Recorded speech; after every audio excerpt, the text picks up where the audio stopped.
Hi, I'm Riz Khan in London. In this episode of my show, I've spanned the Atlantic to hear two different perspectives on the conflict in Gaza. Aviv Ezra is Israel's acting consul general in New York, the largest Israeli consulate in the US. And Hussam Zomlot is the head of the Palestinian mission to the UK, here in London. Our conversations were broad in their scope, addressing claims of genocide, hostages, the humanitarian crisis in Gaza, the position of the Israeli Prime Minister Benjamin Netanyahu, relations with the US, and prospects for peace and a lasting settlement. Both men expressed strong and opposing views, but did so through conversation rather than a shouting match. And that's the intent of my show, to equip you, our viewers and listeners, with information from which you can make your own conclusions. We'll start in the UK with Ambassador Zomlot. Ambassador, thank you for your time. Do you see any light on the horizon for Gaza, or are you expecting the Israeli military action to continue for notably longer? Israel wants to, and many commentators are saying they don't understand what is the exact Israeli aim, goal, and I think the Israelis have a goal, and the goal has been executed, unfortunately, which is the complete ethnic cleansing of Gaza. Look what is happening. They have completely destroyed 70% of the Gaza housing stock. They have destroyed all of our infrastructure there, civil infrastructure. They have destroyed 370 schools, all of Gaza's universities, most of Gaza's hospitals. This is a very well crafted, implemented, executed plan.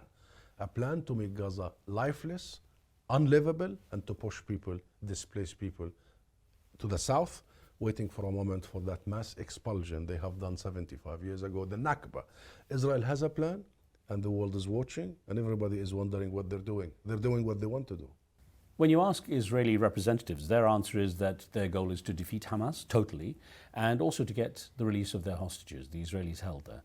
The situation is becoming a little more complicated as Hezbollah and Houthi rebels in Yemen seem to be mobilizing more in apparent solidarity with the situation of the Palestinians in Gaza. What danger is there, in your opinion, of this spreading to a much wider regional conflict? It's a huge danger, and it's happening. Again, Netanyahu and the government of Israel is dragging the whole region. They are trying to, and provoking the situation in the West Bank, as we just said. They are provoking the Lebanese side, and you are following the bombardment. The Syrian side, you are following the Israeli bombardment. Now Iraq is engaged. Now Yemen is engaged. So this is becoming regional. And the key constant factor between all those in Gaza, in the West Bank, in the region, is Netanyahu's insistence to drag the West into his immoral wars, so he stays in government, and so he is the one who is waging a war. His calculation is, so long as the war continues, so long as the war grows, he will continue being the prime minister. And this man has become the most dangerous human being on earth on global peace and security. I'll get on to Benjamin Netanyahu in a moment, but deep down, what was your reaction when you heard what happened on the 7th of October last year in Israel? Deep down, I thought that, Israel is going to instrumentalize that moment to finish off what they started in 1948. Deep down, the only thing that I was fearing is a second Nakba. Deep down, I thought that given what Israel is capable of, and given how its backers, including the US and the UK and the West, are going to behave, I thought that would be a moment for Israel to actually do what it does. And unfortunately, a big part of my fear, of my nightmare, has been unfolding in front of my own eyes and in front of my own family's eyes. And actually, big part of my own family has been killed since the 7th of October. I think from my own extended family, more than 100, and because of the cut in the communications, we don't even have a final number. Most of their houses have been destroyed, and therefore that is the moment. However, we have been saying very clearly,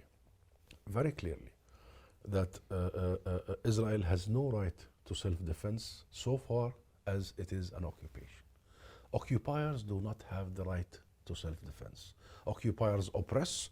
The only party that has a right to self-defense is the occupied, the colonized, the besieged. That's us. And therefore, all act of aggression starts with the occupation. The state of occupation is an act of aggression in itself. We are not confused there. And we reject all the media attempts and the global attempts that you may have followed to frame us and put us in a certain direction. We are the victims here. Also, the Palestinian people have been at it for a long time. This is a people struggle that has lasted for 100 years. for liberation, for freedom, for dignity, for a state of our own, and therefore we don't want to have a history started on the 7th of October, nor we want history to end there. It's part of that long journey, and the key aspect of that moment is that no one can bypass the Palestinian issue. That's a key aspect. The second key aspect is you must resolve this, not manage it. Did you have any clue about October the 7th, or could you have conceived that Palestinians could take such extreme action in Israel in such a way? No, I didn't. You described the extent to which Gaza has been destroyed in terms of infrastructure, and of course we know there's a huge death toll. Could Gaza ever be the same again? Yes, yes, and Gaza is so resilient, and Palestine is so resilient, and we will recover. We will recover and we will rise. This is not the first time. This is not the first time, but you have a very exceptional situation of a people that have gone through so many traumas and have developed together a sense of togetherness and a sense of unity and a sense of survivability. And we are equipped with roots and history and traditions and norms and sense of solidarity together that allow us to come back and to thrive. And we use this example, Jesus Christ was born in Palestine, so we have an experience with resurrection ourselves. So Gaza will resurrect, Palestine will resurrect. What about the generations of children and young people now who've witnessed what they've seen in Gaza, and of course Palestinians outside the area who also have witnessed it close, up hand with families and so on? What's going to happen to their mindset, their ideology now going forward? Could they actually think of a peaceful situation? The biggest trauma a child could ever go through is what is happening to the Palestinian children. Remember the UN Secretary General first statement that Gaza has become a graveyard for children, and this is very accurate. More than 10,000 Palestinian children have been slaughtered in Gaza only in the last 3 months. This is the highest number of children in any conflict, the highest number of journalists in any conflict since record began, the highest number of doctors and medical staff, the highest number of aid workers, UN workers. What is happening cannot be described by words. However, I am the son of the first Nakba because my parents were the ones who were ethnically cleansed. And my parents have really managed to insulate me and my generation and really bring the best out of us, play on the love, not the hate. And they invested so heavily, whatever left of them, because Israel kicked them out of their homes and farms and properties. They had very little, but that very little was invested in our education, in our ability to understand who we are. And look at me, I was born in a refugee camp to the very south of Gaza, by the way, in Rafah, called Shabura refugee camp. I believe the current parents in Gaza and in Palestine will do the same with the new generation. We will teach our children love to their people and to their culture and to their history, and love to their future. And we will make sure that trauma will not get to them. So South Africa did go to the International Court of Justice, ICJ, to challenge what Israel is doing. The verdict was kind of a soft slap on the wrist for Israel. What was your take on what actually happened? It was much more than a slap. This is very serious. Nothing is worse than being accused of genocide. That's the epitome of crimes. That's the mother of all crimes. Israel wasn't accused of genocide. He was just told not to engage in genocide. Isn't that correct? No. What the court was clear about is that there are two tracks here. There is the provisional measures whereby they have ordered Israel to stop killing Palestinians, to stop preventing aid and humanitarian assistance from arriving, to stop tampering with evidence of genocide, to stop, and all the list, and to report back to the court in 1 month. That's the first part. So the first part is effectively ceasefire. You have to stop. But the second part is that the court has ruled that the case against Israel of genocide is plausible, and therefore the court have officially accepted that Israel is now on trial for genocide. This is not a slap on the wrist. This is the first and the most significant attempt at accountability. The UN Relief and Works Agency, UNRWA, is going through a very difficult time now, ever since Israel released information that 12 of the UNRWA members were involved in the 7th of October attacks on Israel. As a result, a lot of the top donors to UNRWA have actually withdrawn their funding, despite the fact the UN Secretary General asked them to keep supporting UNRWA. US, Canada, UK, all have pulled out the funding. What's that going to do to Palestinians who are probably more dependent than ever on the UNRWA Relief Agency work?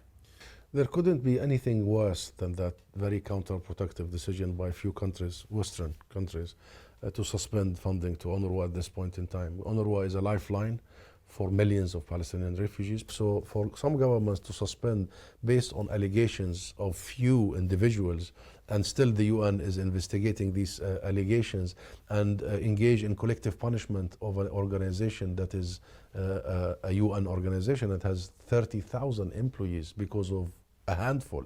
They're talking about, in effect, 10 of them, is really beyond any comprehension. This is not policy, this is revenge.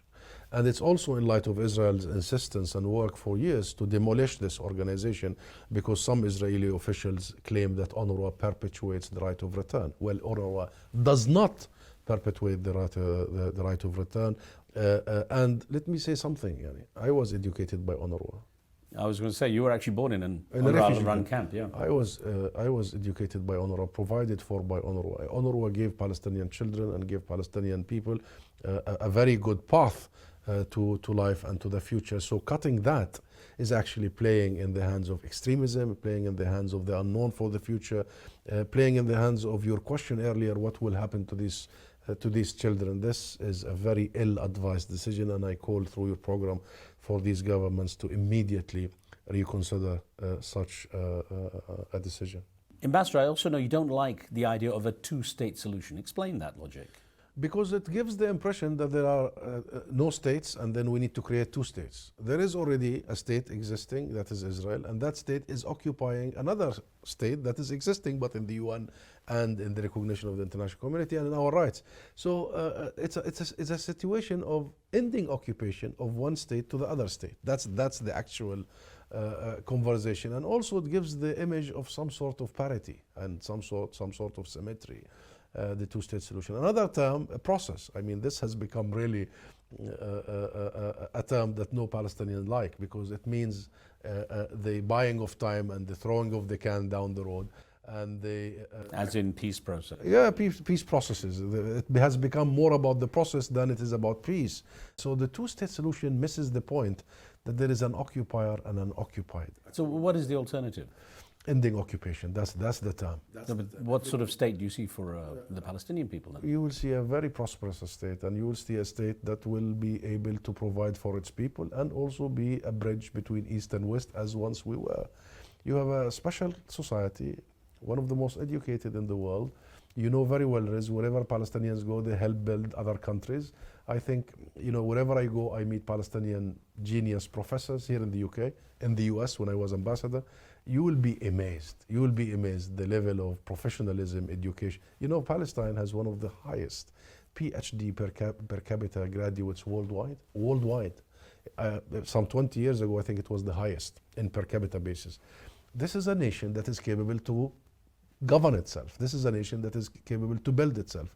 And this is a nation that is capable to develop a state that is a source of stability and a source of security. Ambassador Hussam Zumlot, thank you so much.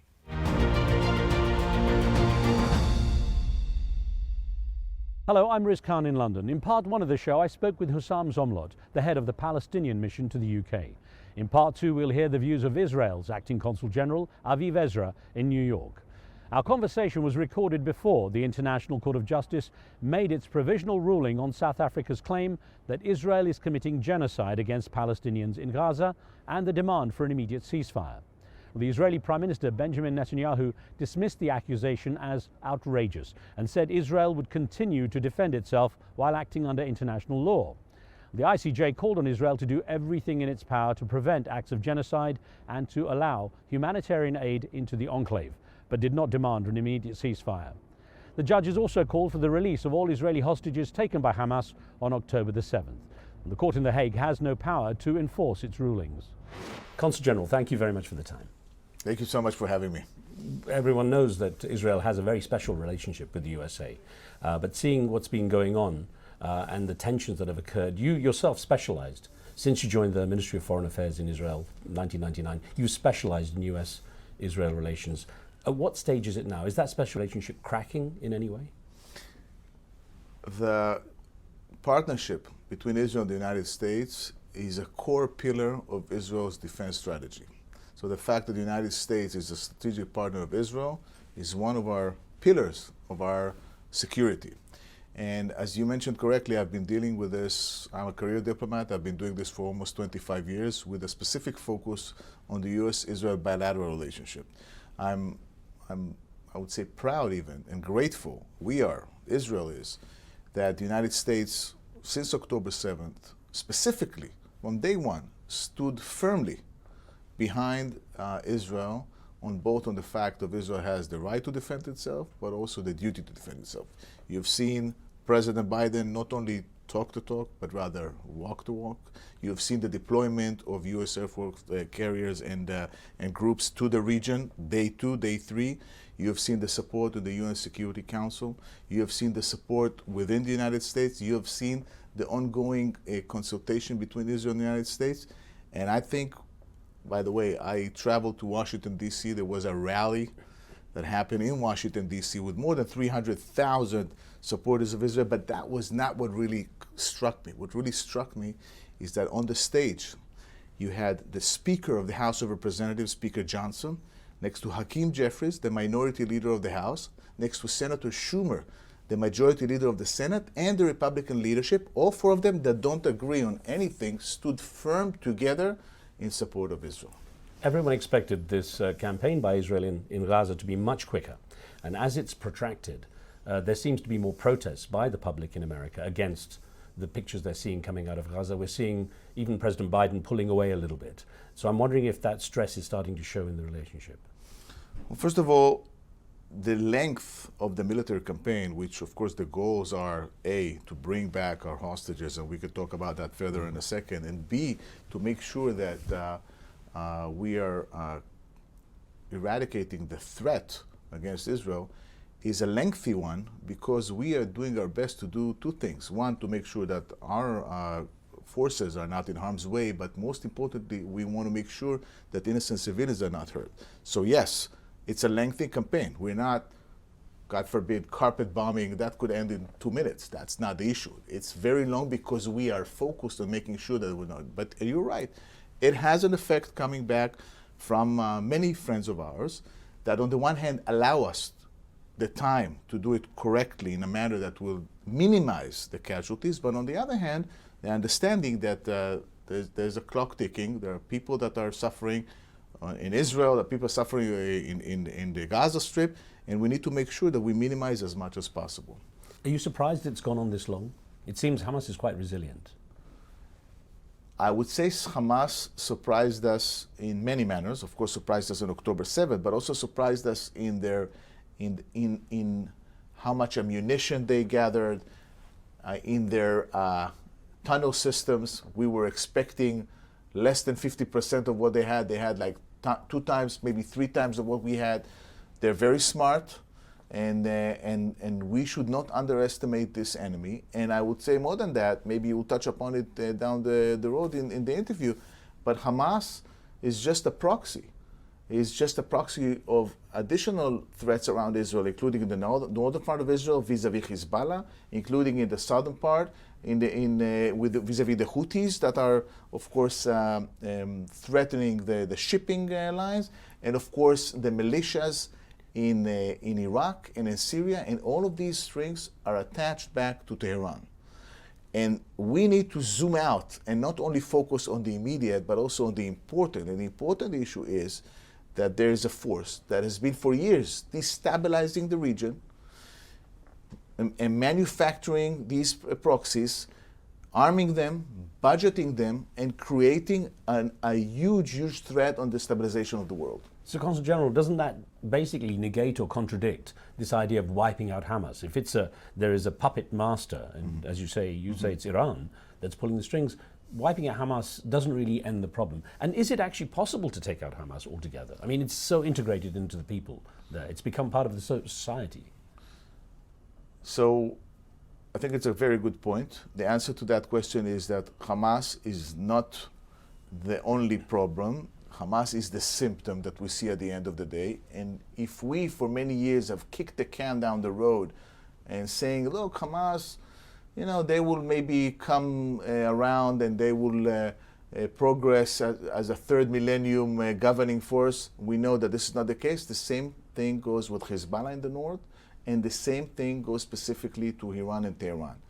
If we kick the can down the road and would not pressure Tehran, it doesn't have to be militarily. It could be diplomatically. It could be economically. It could be various other means. If the world does not wake up and smell the coffee and push Iran, Tehran, specifically the regime, of course, I'm not talking about the population, and making sure that they will stop destabilizing the region through their proxies and sometimes even directly, we, the free world, are going to face our October 7th. Our October 7th was vis-a-vis Hamas, but the world October 7th vis-a-vis Iran could be much larger, and I urge the free world and I caution the free world to pay attention to that and not do our mistake, which is kicking the can down the road. One of the key issues that has come up is that Prime Minister Netanyahu has said that he doesn't accept a two-state solution anymore. And of course, President Biden has reacted to that, saying this is not acceptable. What do you feel is going to be the outcome of this kind of opposition now? I think the Prime Minister's definition is very clear. We would agree to the Palestinians 100% governing themselves with 0% ability to threaten us. Now, all the rest is terminology. If you want to call it a Palestinian state, you want to call it whatever you want to call it. 100% of their ability to control themselves, to control their healthcare system, their education system, anything apart from the fact that they will have even 1% the ability to threaten us. So that goes back to what we have discussed, demilitarized and de-radicalized. As far as we're concerned, we don't want to govern Gaza. We didn't want to be there. We unilaterally disengaged from Gaza in 2005. We did not have an intention to go back. We would love them meaning the free world involved in it, the moderate Arab countries involved in it, the Palestinian representatives involved in it, governing 100% of their capabilities with 0% the ability to threaten us. So, but if not a two-state solution, then what? Once again, it's about terminology. If it's a two-state solution, if it's any other solution, if it falls in the criteria of Hamas not in power, Israel not controlling their life, demilitarization and de-radicalization, these four criteria, I think anything is possible. Every solution is possible. How is Prime Minister Benjamin Netanyahu coping with the backlash he's faced for what was seen as intelligence failure over that attack? Obviously now the situation with the hostages still ongoing. How is he handling that? You know, October 7th was a wake-up call for Israelis.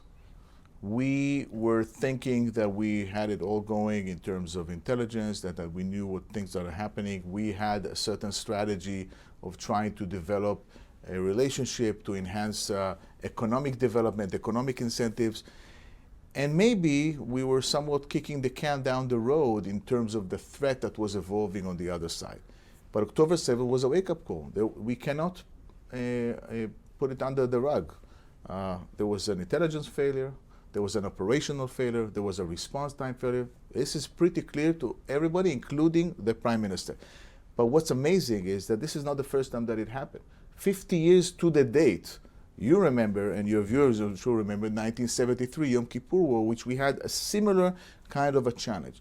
At that time, there was a COI, a committee of inquiry, or commission of inquiry, that had to, after the war, dive in, dig in, understand the failures, and learn from it. And of course, those who need to take responsibility in the Yom Kippur War, it went all the way up to the Prime Minister. In terms of wake-up call, obviously, in those 50 years, little change for Palestinians. Perhaps things got worse for them. Is it also a wake-up call in the fact there has been no advance in the peace process, that something needs to change fundamentally in the relationship? It's a great question. I would say the following. Israel is yearning for peace. We have proved it. We have already signed a peace accord with Egypt. We have signed a peace accord with Jordan. We have signed a peace accord with Abraham Accord, the UAE, Bahrain, Morocco, and many others. So we strive for peace. This is our interest, and we are willing to pay a price. In the case of Egypt, we have pulled out all of our settlements. We have done the same when other adjustment had to be done in other places. We are willing to pay the price. But the point is that we want to make sure that in the case of the Palestinians, which they never jumped into the wagon of peace, is that we make it in a manner that will be sustainable. And the way to do it is to see that we have somebody on the other side that is not only willing to commit to that, but also capable. 2005 was a superb opportunity to really examine the opportunity to move forward. We unilaterally disengaged from the Gaza Strip because it was always, about maybe the occupation is the reason, etc. There was no occupation since 2005 in the Gaza Strip. There were no settlements, there were no soldiers. We pulled out our cemeteries and our kindergarten. And we were promised by the US, by the UN, by the EU, that we will see the new Singapore of the Middle East in Gaza. And guess what? October 7th blew up in our face because they were building and busy doing other things, not focusing on their economy, not focusing on their population and academia or what have you. They were focused on building an underneath Gaza that has one goal for it, which is to go after innocent civilians. Therefore, we still yearn for peace. We still believe in peace, but we need to do it in a manner that does not threaten our innocent civilians. Realistically, though, could it be the new Singapore if you still have checkpoints, if Israel still controls so much of the life of the Palestinians in the Gaza Strip? It could be the next Singapore of the Middle East if the goal and the genuine belief is that we're going towards building the new Singapore of the Middle East. So two elements, two criteria that are crucial in matter of building the new Singapore of the Middle East is to make sure that the Gaza Strip is demilitarized, because if they're building a new Singapore of the Middle East, they don't have to have a military, and de-radicalized. We have to stop the hatred. We have to stop the incitement. I lived in places in the Arab world, and I can tell you that if you teach, children are not born hateful. So if you teach them in the education system, or through the media, or through the mosques that they have to kill Jews, at the end of the day, when there's a gun, it will shoot in the next 30 years. This is more than one 9/11 for us. It's 10 9/11s. But the difference is that in 9/11, right here in New York, the enemy was across the Atlantic Ocean. It was somewhere in Tora Bora, in a cave. In our case, down the road, less than 1 kilometer, 1 mile. And they are planning to come again. What will be the expectation from us? Well, Consul General, it's a very difficult conversation, of course, and it's important to get your perspective. I thank you for your time. I thank you for your time, and I pray for a peaceful time coming soon on all of us. We've heard from both the Israeli and Palestinian sides in the Gaza conflict on this episode of the show. I'll continue to bring you engaging conversations on important global issues in future editions. I'm Riz Khan. From me and the team, thank you for watching.